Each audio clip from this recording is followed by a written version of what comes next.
Здравствуйте, уважаемые телезрители. В эфире полчаса Риги Когу с депутатом эстонского парламента Валерием Корбом. Здравствуйте. Валерий Николаевич, мы встречаемся буквально через несколько дней после праздника Победы над фашизмом, 9 мая.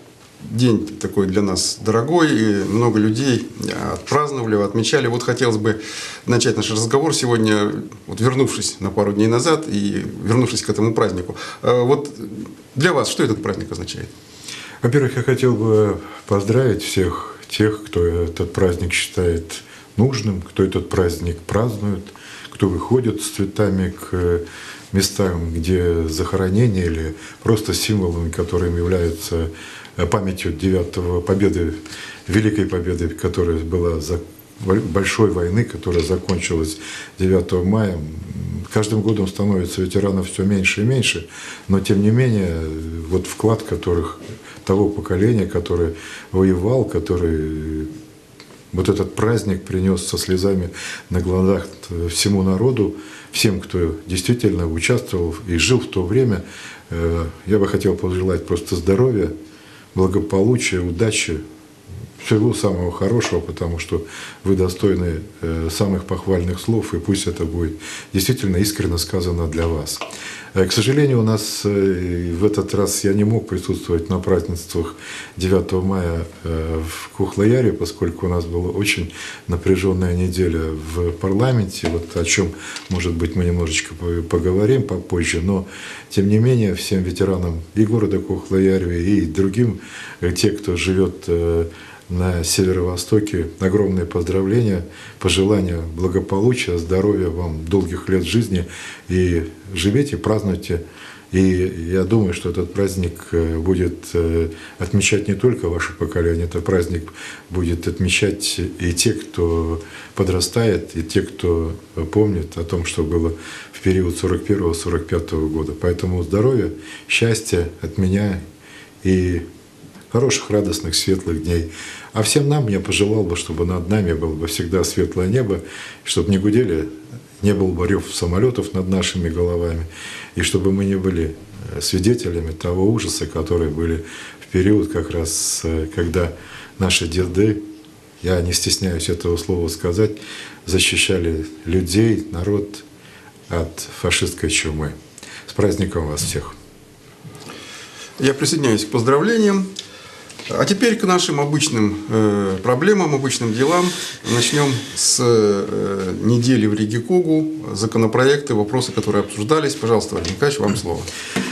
Да, действительно, в эта неделя была очень напряженная, поскольку время уже неумолимо подходит к середине июня, потому что в середине июня у нас по графику работы парламента последний день работы, зимней, весенней, летней сессии, поэтому напряженность с каждым заседанием возрастает. И сегодня, конечно, еще подхлестывает или подталкивает этот процесс смены правительства, которая прошла где-то более 100 дней назад. Поэтому эти все законы, которые требуют изменения в контексте политических решений нового правительства, оно заставляет очень много работать, очень много менять. И более того, те обязательства, которые новое правительство взяло на себя, оно действительно грандиозное, и поэтому законотворчество и законодательная база должна соответствовать тому, что бы хотела видеть в ближайшем будущем, по меркам, может быть, не завтра, послезавтра, но в конце этого года и в начале следующего, что хотела бы видеть новое правительство или новая коалиция. И тем не менее, в понедельник у нас, как всегда, был достаточно серьезные вопросы, которые связаны с запросами депутатов. Было 5 запросов. Из этих я бы, наверное, отметил Nord Stream 2. Действительно, за вопрос, который был адресован министру Кадри Симпсон, который, опять же, в том же духе мы продолжаем, несмотря на то, что было бы с Nord Stream 1, вы помните, даже парламент брал на себя обязательства, какое-то было воззвание, один из парламентов, который все остальные как-то промолчали, потому что видят в этом больше экономическую выгоду. А мы обратно начинаем эту тему, давайте будем выступать против Nord Stream 2. потому что это бизнес Голландии, это бизнес Германии, это бизнес Франции, это бизнес в том числе и Великобритания, которая собирается выходить из Европейского Союза. А вот для нас это не надо, потому как это для нас плохо, для нас ничего не дает, поэтому мы сами, конечно, в этом, может быть, в какой-то степени виноваты, но тем не менее вот этот вопрос существовал, был, и Кадри Симпсон, министру, приходилось на этот вопрос отвечать, что же сейчас, в каком состоянии дел или отношения правительства к этой стройке. Дальше хотелось бы, наверное, сказать еще на один из запросов, который отвечал Евгений Осиновский, наш министр здравоохранения и труда. Это вопрос, связанный с деятельностью, значит, нашей страховой кассы. Это все связано и со вторым вопросом, который был в пятницу. Это тервис хойраста миссис Кеми, или точнее сказать, не что иное, как схема финансирования всего комплекса, что мы называем здравоохранением. Ну, последние недели, вы знаете, что есть достаточно серьезные подвижки с финансированием, поэтому какую-то напряженность несколько ушла на второй план, но тем не менее, значит, я хочу сказать, что этот вопрос в понедельник был. Во вторник, вот как раз 9 мая, первым вопросом это не что иное было, как движение точнее сказать, вопрос, опять же, Кадри Симпсон выступал вопрос по транспорту, по закону, который регулирует вот прохождение автомобилей, грузоподъемности, в зависимости от грузоподъемности по дорогам Эстонии. Практически во всех государствах Эстонии уже существуют нормативы, скажем, на машины, которые доходят по своему, скажем так, весовым характеристикам до 3-3,5 тонн, что больше идет. И в каждом государстве уже установлены практически какие-то схемы налогов. И поэтому сегодня вот в первом чтении этот вопрос был вынесен и в нашем парламенте. Я думаю, что когда мы будем обсуждать уже в третьем чтении вопрос, или когда будет практически последнее голосование, я тогда, наверное, скажу, какие конкретно суммы надо заплатить за то, чтобы вот транспорт от данных категориях ходил по нашим государственным дорогам. Но, с другой стороны, мне очень понравилось высказывание, или точнее сказать, дебаты, когда начинают что-то предлагать новое, сразу говорят: нет, вот, стойте, это не годится. И самое интересное, что один из наших коллег, который является председателем Федерации или Ассоциации водителей Эстонии, в очень резкой форме в такой вышел на сцену и сказал, что, ребята, если вы не разбираетесь в тех схемах или в тех движениях машин, или, точнее сказать, в работе профессионального транспорта, то, пожалуйста, не выходите на трибуне, не смешите профессионалов. Мне кажется, что вот чем больше таких выступлений будет, когда люди, которые хорошо разбираются, дают характеристику вот подготовленным проектам выступлениям наших коллег, я думаю, что тем больше, в общем-то, наверное, будет и положительнее будет окончательный вопрос. Следующий вопрос был закон о спорте. Вот министр культуры господин Индрик Сар выходил для того, чтобы немножко помочь, скажем, тем спортивным федерациям. Моих у нас сейчас 47, поэтому спортивным федерациям в плане финансирования или возможностях влиять на те деньги, которые предусмотрены государственным бюджетом, через Министерство культуры, поскольку это их сфера. Первое чтение, надеемся, что третье тоже пройдет, все будет хорошо, и тогда наши спортсмены, вот эти федерации, которые получают помощь от государства в размере 3,9 миллионов, они будут также востребованы и также будут правильно и открыто распределены министерским коллективом. И надеюсь, что вот от этого выиграет спорт, а в результате, конечно, выиграет и здоровье людей. Самый большой вопрос во вторник, вопрос, конечно, очень интересных, это основной вопрос, о котором есть возможность у каждой фракции в течение полугода поднять какой-то большой вопрос, на который приглашаются и специалисты. И сейчас очередь настала, поскольку партия реформистов находится, или фракция реформистов находится в оппозиции, вот они пришли во вторник с предложением о том, что давайте рассмотрим о путях экономического развития, вопрос о путях экономического развития государства. Но какой-то итог. Ведь то, что партия реформ выходит с таким вопросом, это не что иное, как итог работы 15 лет. Первое 10-минутное выступление не выступал никто иной, как председатель партии, руководитель фракции Ханна Певкур. Вы знаете, первая половина выступления из-за 10 минут показалась какой-то экскурс в историю.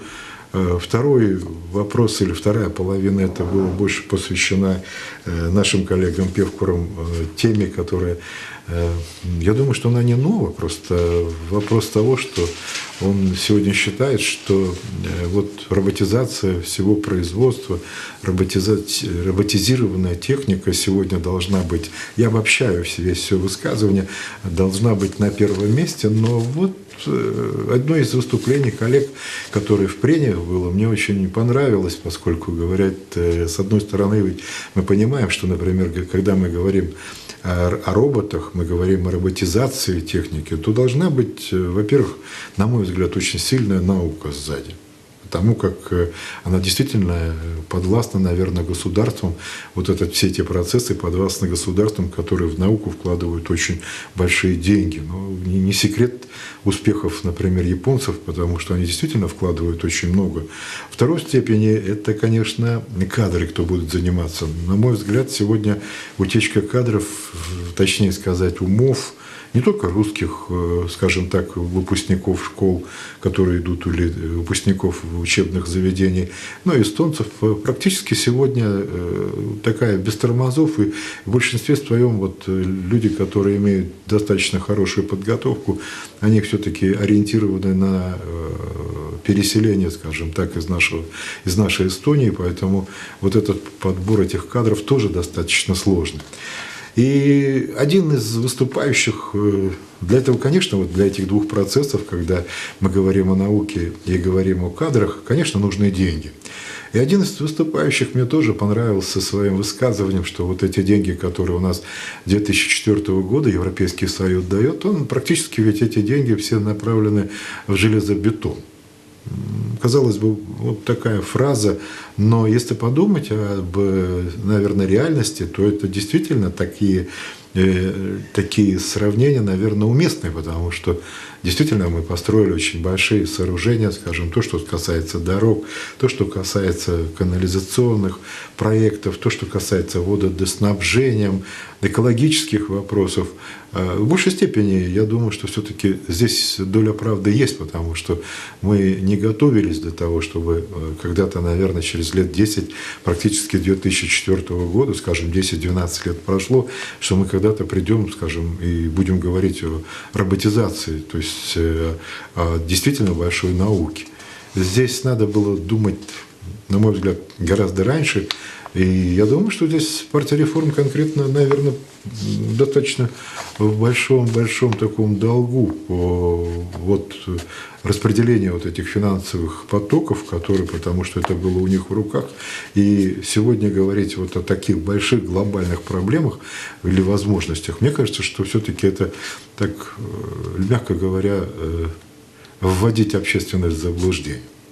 Но, тем не менее, состоялся такой вопрос. Моя цель заключается в том, чтобы рассказать о том, что было в парламенте, поэтому я не хотел бы дальше продолжать, несмотря на то, что здесь было достаточно интересное выступление молодого заместителя президента или вице-президент фирмы Move Guides. И он достаточно много говорил о технологиях и инфотехнологии, но это одна из только частей использования, скажем так, умов и подготовленных специалистов.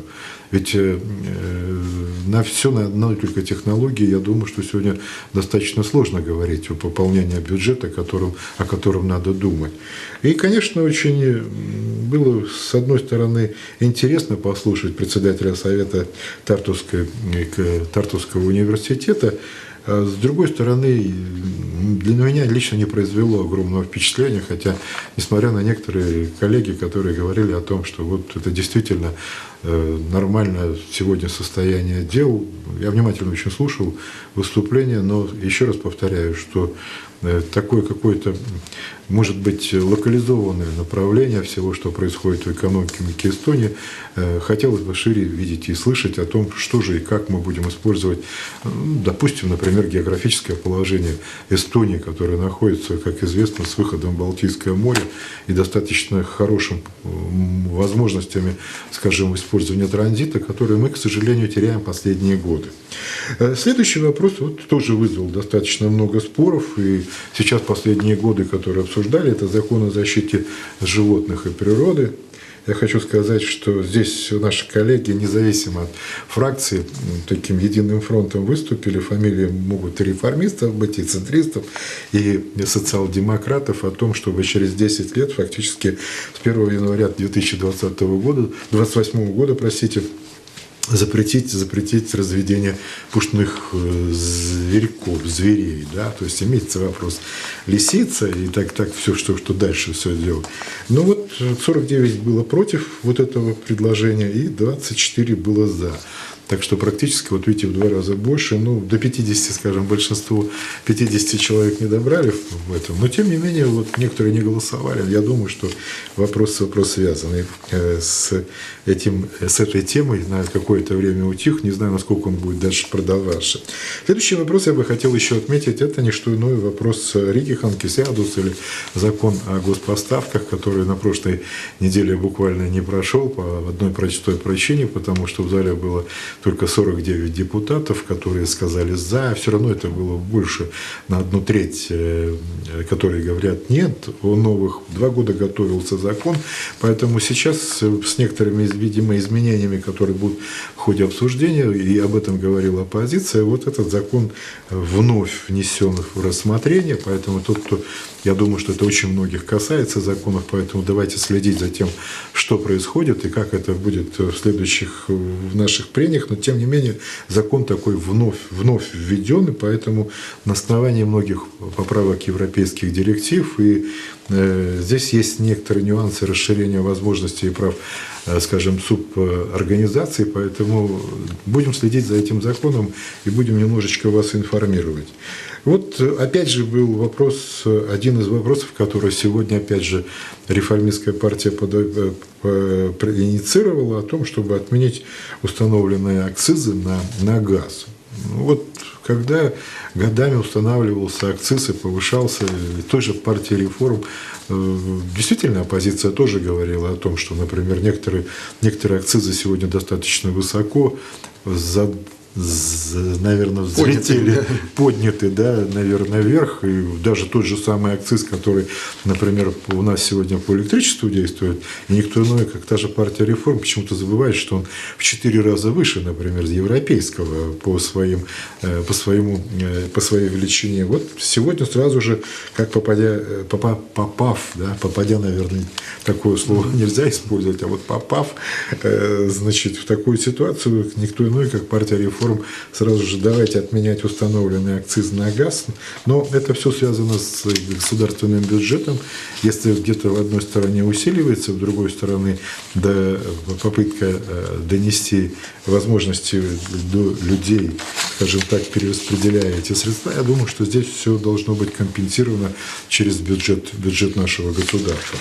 Я хотел бы просто сказать, что, например, в среду был закон о конкуренции, например, в 3-м чтении опять принят закон, который шел через нашу комиссию. Это создание, например, инфосистемы, которая называется КОТКОС. Это инфосистема, которая 2015 года уже начинала ее реновация. Создание ее до 2017 это первый этап, и с 17 по 2019 год это одна единая система, где можно будет все посмотреть, все данные, которые будут касаться как раз непосредственно разрешения на проведения, скажем, тех или иных работ, которые связаны непосредственно с природно-охранными мероприятиями. Я думаю, что это очень важно.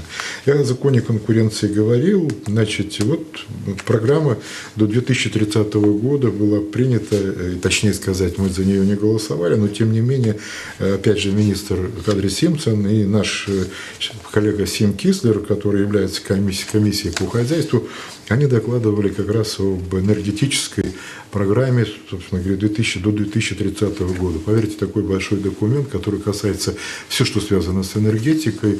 Было много вопросов, но тем не менее этот регламент не говорит о том, что мы должны за него голосовать. Дальше движение, опять же, новый закон, по большому счету, связанный, скажем так, с транспортными всеми проблемами, особенно на островных частях, и прохождение техосмотра. И вот директива Европейского Союза дает возможность в ближайшем, наверное, первом чтении, поскольку было, когда будет в третьем, то если машина, например, неисправна, и она, там, скажем, перемещается со стоянки на тех, скажем, обслуживание, или на ее реновацию, или на ее ремонт, вот здесь уже более упрощаются, скажем так, способ, или, точнее сказать, возможности наказания. О взрывчатых веществах, материалах вопросы связаны, ну, тут больше всего с нашими новогодними, скажем так, фейерверками и с магазинами, в которых хранятся пиротехнические данные, и сколько можно, например, содержать, скажем, до 20 килограмм можно, например, пороха, да, вот в проекте дается в одном магазине, то есть не больше. Много ли это мало, я не могу судить, но тем не менее 20 цифр стоит, да. Вот закон об обороне, да, тут обратно, значит, скажем так, поправки параграфа 20 в части 2 идет как раз, значит, о сохранении управления государственной тайны, поэтому тут ужесточается наказание, или, точнее сказать, все, что связано, скажем, с обороной. Два больших вопроса, которые практически в среду закончились где-то около 9 часов вечера. Это не что иное, как упразднение наших уездов. Это записано в коллекции. То есть этот документ должен быть принят. И об этом как раз никто иной, как министр Курб Михаил докладывал по первому, скажем, по вопросам. И второй, это вопрос не что иное, поскольку требуется очень большое количество законов, которые должны быть приняты. По второму вопросу это не что иное, как изменения в законе об местных самоуправлениях и передаче функций, некоторых функций, которые были, значит, у уездных структур. Это в пользу, с одной стороны, это дается министерством соответствующим, с другой стороны, отдается местным самоуправлением. Я думаю, что здесь, когда во втором-третьем чтении это до конца пройдет, я думаю, это должно состояться, скорее всего, до как раз вот 15 июня. Вот тут должен быть как раз доведен вопрос до конца. И последний вопрос в среду, в котором я принимал участие, докладывал вместе с министром охраны окружающей среды Марко Померанцем, и от комиссии было представлено слово мне о том, как должно Кескунам и Ухиндам, или точнее сказать, директивы, которые в 2014 году приняты Европейским парламентом, они должны быть приняты и в Эстонии по вот оценке воздействия на охрану окружающей среды тех, кто занимается в этой сфере. Я думаю, что для них будет интересно, поскольку и начало, и окончание вот этого процесса, некоторые формы меняются, и я думаю, что здесь тоже специалисты, которые этим занимаются, должны, наверное, посмотреть. И в четверг было два вопроса. Два вопроса – это не что иное, как ратификация договоров между Соединенными Штатами Америки и Эстонией в размещении, возможностях размещения и условиях размещения, скажем так, войск, которых представляют Соединенные Штаты на территории Эстонии. Вопрос очень серьезный. Вопрос необычный. Я знаю, что в Латвии и Литве был вопрос, что как прибалтийские другие государства смотрят на это дело. В Латвии и Литве такой договор подписан, практически со всеми государствами Евросоюза такая ратификация договора состоялась. У нас оно будет тоже. В некотором плане вот эти все параграфы вызывают скажем так, вопросы, спорные вопросы со знаком, например, размещение, скажем так, в местах дислокации войск Соединенных Штатов Америки на территории Эстонии, например, размещение, скажем, магазинов, размещение культурных центров, возможности проверки со стороны, скажем так, властей Эстонии. Для меня это тоже большой знак вопроса, и надеемся, что в последующих обсуждениях мы будем некоторые думать. Точно так же, как фактически по всем нашим с вами повседневным делам. Я думаю, что здесь есть и некоторые вопросы, которые должны быть рассмотрены, и гражданской ответственности лиц, которые находятся на территории Эстонии. И, конечно, те, которые могут оказаться, такие примеры есть на территории других государств, которым выдвинуто в уголовном, собственно говоря, направлении, скажем, обвинение того или иного военнослужащего или тех, кто приехал сюда для того, чтобы проходить воинскую службу в составе ограниченного контингента Соединенных Штатов Америки. Вот эти вопросы очень быстро, коротко. Я думаю, что если о каждом говорить, материала у меня достаточно, займет не одну нашу передачу с вами, Игорь. Поэтому вы извините, что так, может быть, быстро, сухо, что ж делать. У нас очень мало времени с вами. Спасибо. Вот теперь мне хотелось бы затронуть такой вопрос, более широкий, затрагивающий Европу и мир. Но вот в том-то и дело, что и Эстония очень сильно затрагивающий. На эту мысль натолкнуло меня высказывание, запись в блоге бывшего главы эстонского представительства Еврокомиссии Хана Сарума, который рассуждал там о том, что же может произойти с Эстонией, чего ждать Эстонии, если Евросоюз все-таки развалится. Это не обязательно, так сказать, но вот такая вероятность сейчас существует, особенно после Брексита. Вот как вы полагаете, если все-таки процесс пойдет распада дальше, как изменится жизнь в Эстонии? Что для нас это означает? Вы знаете, Игорь, я начал бы ответ на ваш вопрос, наверное, вы задаете не по адресу вопрос. Я объясню, почему, например. Я считаю, что сегодня мы уж привыкли так, что, в принципе, говорить о том, что у нас есть законодательная власть, у нас есть исполнительная власть, у нас есть судебная власть, и у нас есть власть четвертая. Это не что иное, как власть, которую взяли, кстати говоря, это средства массовой информации, точнее сказать, вот наши уважаемые журналисты. Они знают все. Без ложной скромности скажу, что многие ведь, которые, пишут, они считают себя крупными специалистами в любой сфере, в том числе и в экономике. Мало журналистов, которые, наверное, действительно, может быть, деловые ведомости, Арипаев, которые... А некоторые журналисты, которых образование только Тартусский университет, причем журналистский факультет, они рассуждают об экономике как хотят. И поэтому мне кажется, что сегодня надо спросить, скорее всего, тех, кто, в общем-то, королей пера, которые, например, четко знают, что будет и как будет. Не к политику. Вы уж простите, что я так тем не менее, отвечать начал, потому что я не боюсь ответственности. В смысле, какое-то представление у вас есть, вот ваше мнение? Я не боюсь брать на себя, скажем так, ответственности, я должен отвечать за свои слова, потому как, в принципе, сегодня, мне кажется, что самые умные, грамотные люди, которые знают о развитии государства, в принципе, журналисты – это все. С другой стороны, я вижу, например, никто иной, как вот у нас журналист, который с нами отработал где-то, наверное, около года, пришел в том, что у него есть возможность выступать, у него есть возможность писать, его люди все знают. Когда идут голосовать, например, фамилию Парова или фамилию кого-то другого, вы уж простите, что я вас привожу, просто, в принципе, по инерции, вот я за него проголосую, потому что он говорит, а в результате получается, что даже года не отработав в парламенте, он, например, говорит, это не мое, я ухожу. Мне легче, в принципе, сегодня вот около экранов, точнее сказать, с микрофоном в руках, около камеры, например, рассуждать о том, что плохо, о том, что хорошо.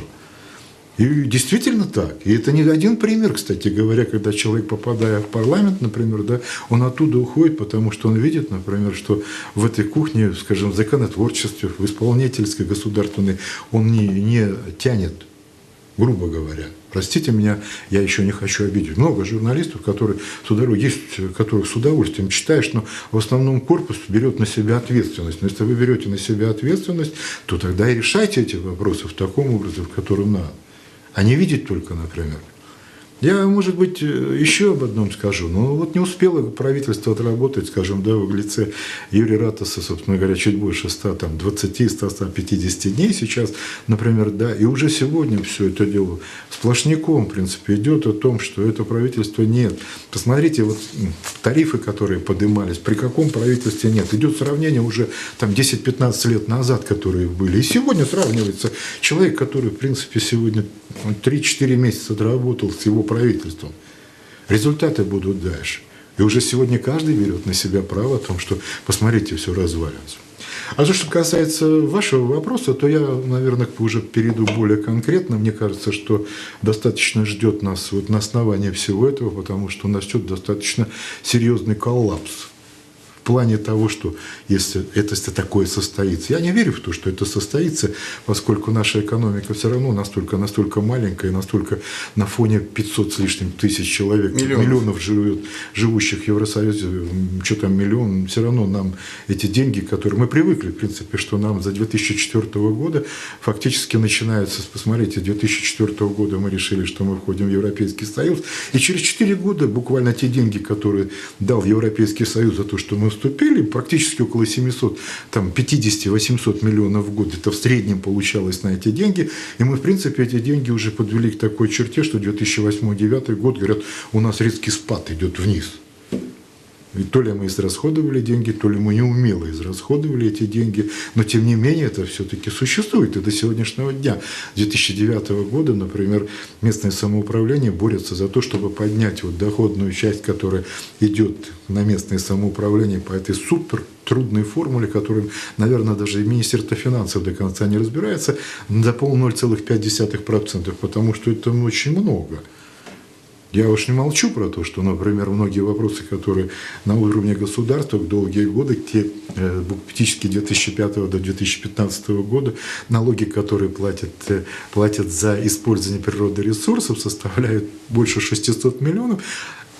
72% на северо-востоке, из которых мы только 8% получили для развития. Это как раз и есть бетон и прочее все это кухня.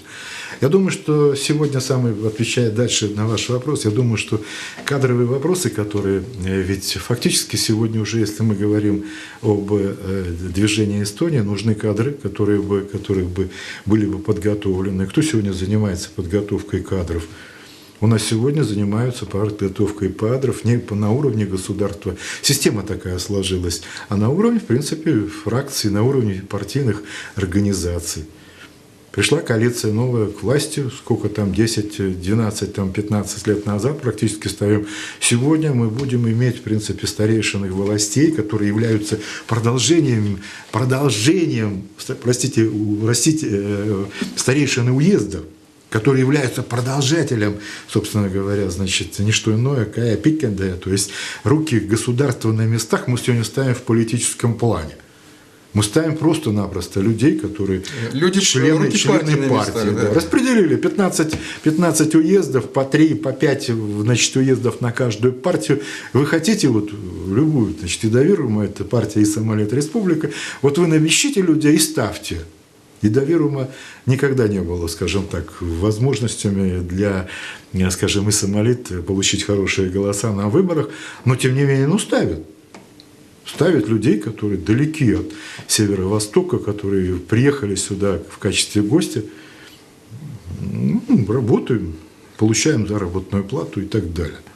Поэтому мне кажется, что, во-первых, на ваш вопрос отвечая, нас ждет достаточно серьезные времена. У нас нет подготовленных кадров. Более того, еще раз вернусь к мысли о том, что люди, которые в 1990 году, которые быстренько, значит, по всем партийным принадлежащим постам были распределены на местах, они сегодня ведь фактически уже 20 лет у власти, 25. их возраст сегодня, если мы говорили тогда 20-30, это нормально. Поставлен сегодня возраст как раз, которым через 10-15 лет там, может, на пенсию, и они так просто не отдадут эту, в принципе, ставку, которая поставлена на уровне государства. Заменить кадровыми составами, поскольку мы не въезжаем, сегодня у нас достаточно сложно. Больше того, я еще хочу рассказать, что мы очень разбрасываемся по всему миру. Уезжают более такие, скажем так, подготовленные люди искать другую судьбу или другое место для своего развития. Поэтому мне кажется, что сегодня я не обвиняю весь государственный аппарат, потому что есть, естественно, люди, которые в большей степени думают. Но кто у нас сегодня задумывается, я могу сказать, задумывается. Мы в прошлой, по-моему, передаче говорили о развитии государственного бюджета. Люди должны понимать свое назначение, и мне кажется, что вот если такая ситуация сложится, я могу сказать, что нас ждут достаточно сложные времена. Спасибо. Ну, значит, будем надеяться, что все-таки не будет этого. Ну, я бы не хотел, разлома. чтобы так все пессимистично выглядело, в принципе, да. Но тем не менее, очень много зависит от кадрового состава и как люди готовы, и как насколько они могут сегодня профессионально, скажем, исполнять свои обязанности и думать. Последний фактор, который тут 2 недели или 3 недели назад мы говорим, если ты взял на себя руководство государством, то ты отвечаешь за все государство. У меня претензии к премьер-министру. В течение, какой бы ни была власть в городе Кохлояреве, если принадлежит она к другой партии, почему бы, например, к пятому городу по численности не приехать в течение 20 лет и не спросить, а как вы живете, а что вы делаете, о чем вы думаете? Вот это и есть государственная власть, о которой мы с вами сегодня говорим. Это уровень подготовки и уровень желания, в принципе, узнать, что же происходит в твоей любимой Эстонии. Я считаю, что здесь очень много вопросов к государственному аппарату и насколько мы готовы, например, к таким катаклизмам, о которых вы говорите. Спасибо, Валерий Николаевич. Уважаемые телезрители, время нашей сегодняшней передачи подошло к концу. Всего вам доброго. До свидания. До свидания.